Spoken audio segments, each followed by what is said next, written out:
anyone have any questions over there on the previous presentations? Oh, no, it's all right. Yeah. So my question is for Sampras. That was a lovely presentation. Thank you so much. So I wanted to ask, like, have you explored the opportunity of pairing neurofeedback with some other kind of treatment strategy, like cognitive behavioral therapy with auditory feedback coming from a therapist, or? Yeah.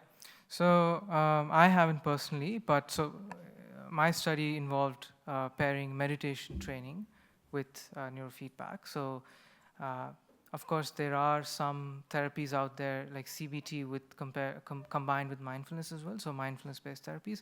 So you could kind of put that into that category. But just looking at CBT, I think there have been a few groups that have done it, both with EEG and FMRI. So you can potentially do it. So you have a particular kind of strategy. The only disadvantage is in CBT you would need kind of real-time conversations with the therapist, which can be a little bit complicated to design in a neurofeedback experiment such that it remains consistent across participants. But if you have a set of strategies, instructions borrowed from CBT that you'd want to implement in the context of neurofeedback so that they learn those strategies better, it is possible to do it, yeah. Okay, are there any other questions? Do you want to just head to the mic? Is that okay? Or can you project your voice really loudly? There's a microphone just there if you like. Or just yell. Yeah.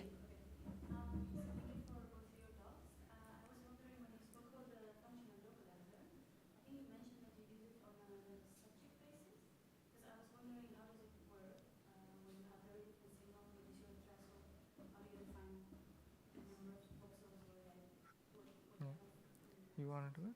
Oh.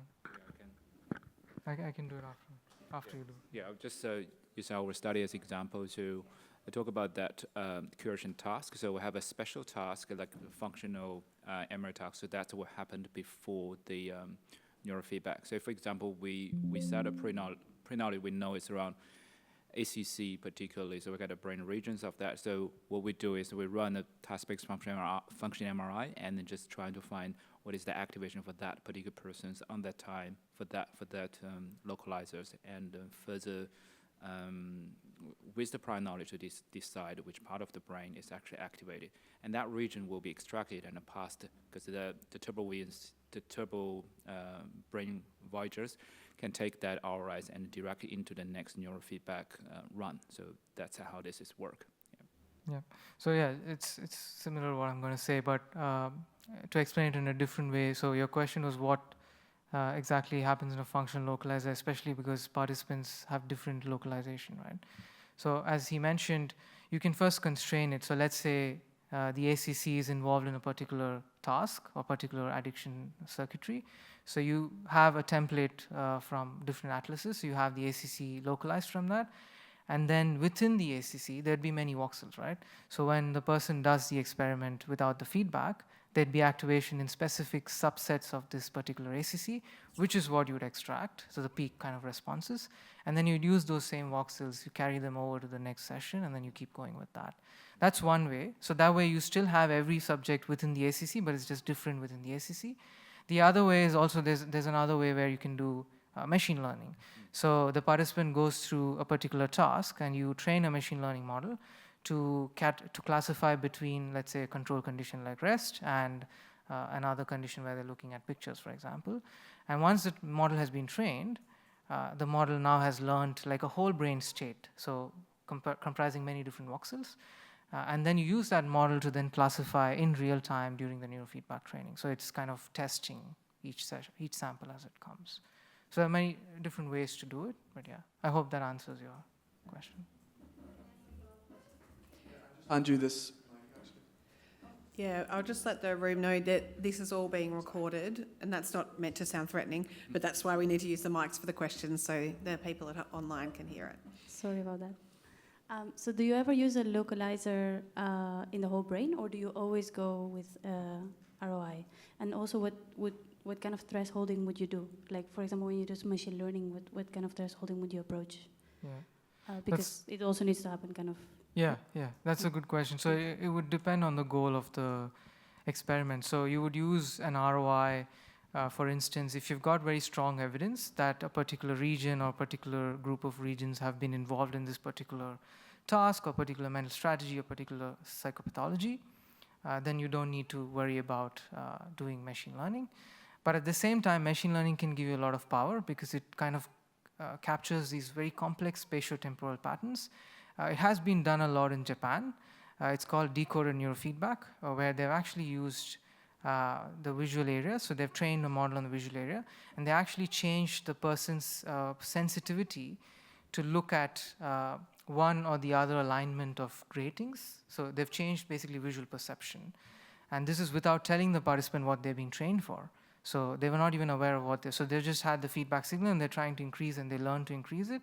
And then they checked for the brain, they saw that the patterns were kind of more towards one particular grating than the other. And then when they were shown these gratings, they were actually more sensitive to see the one grating than the other. So it depends on the application, and also if you have like a broader area, like in this case, visual perception. So they focused their model, the machine learning model, on the visual area, visual cortex. They didn't have to cover the whole brain. So it depends on what your question is and what your context is. Yeah. Okay, any other questions? Yep. Thank you for your presentation. So I just want to ask, how long do the training effects and the effects of training last? After undergoing training inside the fMRI scanner, do the benefits disappear after a few weeks or few days? You want to take that first? We don't have the training. Okay. So there have been a few studies. So it all depends on how much training you're giving, firstly. So if you're just giving very little training, then yes, the effects seem to disappear. There have been studies that have shown that you measure something at baseline and then you measure something after a training session, maybe 1 week later or something, and it's not much of a difference. So it kind of washes out, but they might have observed it right after the session. On the other hand, if you've given multiple days, so there's one study which looked at ADHD adolescents, I believe. They did 4 training sessions over weeks, and they found that the real group, the experimental group, the ADHD scores decreased after the training, and it lasted for a year. So I think it really depends on the dosage and also how far away you're measuring. So in my study, we did have that change emerging over time. So after 1 week of practice of meditation, one of the groups seemed to have better awareness.